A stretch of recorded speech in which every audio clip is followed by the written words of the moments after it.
Presiden Republik Indonesia Joko Widodo merespons positif minat perusahaan-perusahaan Malaysia berinvestasi di Ibu Kota Nusantara atau IKN. Menteri Perdagangan Internasional dan Industri Malaysia Tengku Zafrul Abdul Aziz menyerahkan 11 letter of intent kepada Kepala Badan Otorita IKN Bambang Susantono. Tercatat ada 10 perusahaan Malaysia yang tertarik berinvestasi di IKN. Menurut Jokowi, perusahaan-perusahaan itu bergerak di bidang elektronik, kesehatan, pengelolaan limbah, konstruksi, dan properti. Selain itu juga terdapat MOU di bidang perkapalan, pembiayaan ekspor dan impor, energi hijau, dan pengembangan industri baterai. Tak hanya itu, Indonesia dan Malaysia melahirkan sejumlah kesepakatan terkait kelapa sawit. Kesepakatan tersebut memperkuat kerjasama melalui Council Palm Oil Producing Countries (CPOPC) untuk meningkatkan pasar minyak kelapa sawit dan memerangi diskriminasi terhadap kelapa sawit. Hal ini menjadi perhatian Indonesia dan Malaysia karena merupakan negara yang masuk dalam kategori produsen CPO terbesar di dunia.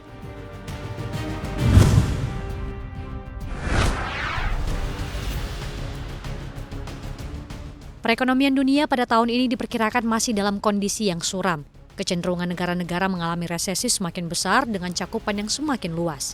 Menurut Menteri Keuangan Sri Mulyani, ekonomi di 2023 cenderung terus mengalami perlambatan yang konsisten sejak 2021. Dari yang 5,7% pada tahun itu, menjadi sekitar 3,2% pada 2022 dan sekitar 2,7% pada 2023. Menteri Keuangan Sri Mulyani Indrawati mengatakan Dana Moneter Internasional atau IMF telah memperkirakan sepertiga ekonomi atau 30% hingga 40% dari perekonomian negara-negara di dunia akan mengalami resesi. Potensi resesi ini diperburuk dengan kondisi utang banyak negara yang tidak lagi sehat. Menurutnya, berdasarkan pembicaraan selama pertemuan G20 di Bali di tahun lalu, utang 63 negara dalam kondisi yang memprihatinkan. Negara-negara yang telah mengalami krisis utang dan telah menjadi pasien IMF diantaranya Bangladesh, Sri Lanka, serta Pakistan. Selain itu, rambatan krisis utang ini menurutnya masih bisa sampai ke negara-negara Timur Tengah karena tekanan biaya impor migas.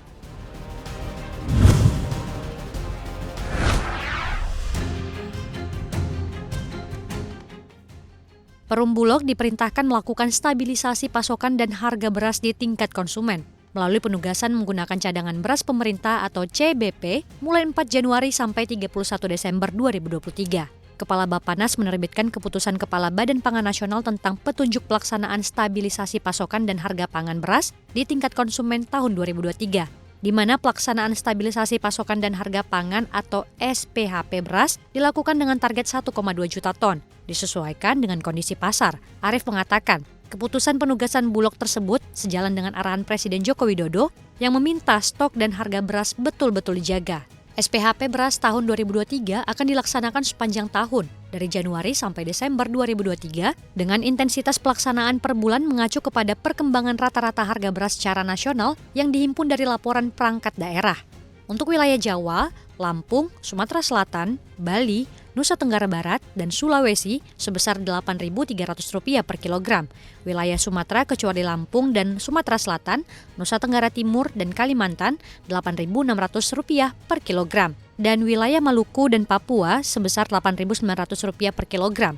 Mengutip data Susenas Badan Pusat Statistik tahun 2021 yang menunjukkan beras berkontribusi 5,20% terhadap jumlah pengeluaran. Sementara 2022, beras menyumbang bobot inflasi sebesar 3,33%.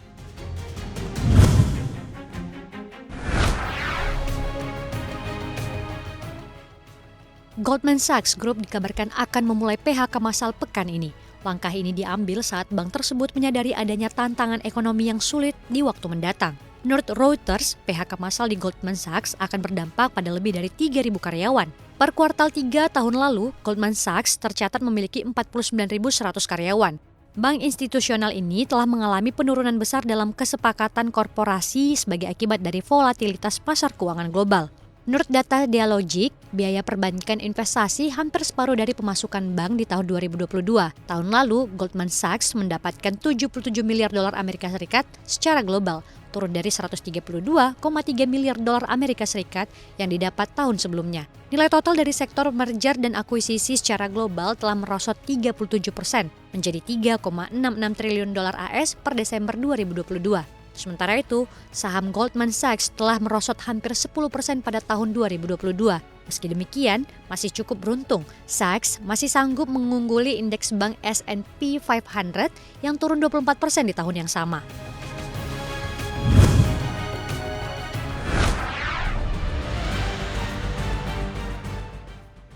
Harga emas langsung terbang setelah China secara resmi membuka perbatasan internasional mereka pada Minggu 8 Januari 2023. Dibukanya kembali perbatasan internasional China langsung melambungkan emas ke level tertingginya selama 7 bulan terakhir.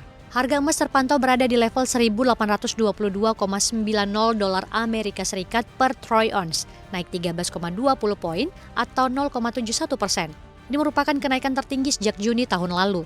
Setelah menutup perbatasan selama 3 tahun, China daratan membuka perbatasannya dan mengakhiri persyaratan karantina bagi pelancong yang datang.